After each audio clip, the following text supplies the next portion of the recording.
Okay, now let's quickly see the biological importance of magnesium and calcium. So just like your sodium and potassium ions, magnesium और calcium का भी वैसे ही रहता है. Magnesium कहाँ concentrated होते हैं? In the animal cells, and calcium is present in the body fluids, right? Just like the potassium ions are present in the cells, inside the cells, and sodium in the interstitial fluid, same way the magnesium ions are present in the animal cells, concentrated in the animal cells, and calcium is present in the body fluids.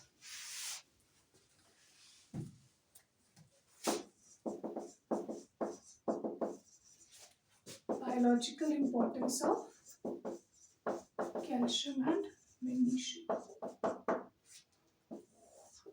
Okay, so tell me what else do you know about calcium and magnesium?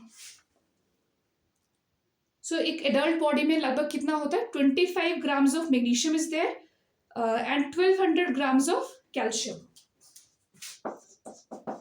25 grams magnesium and 1200 grams calcium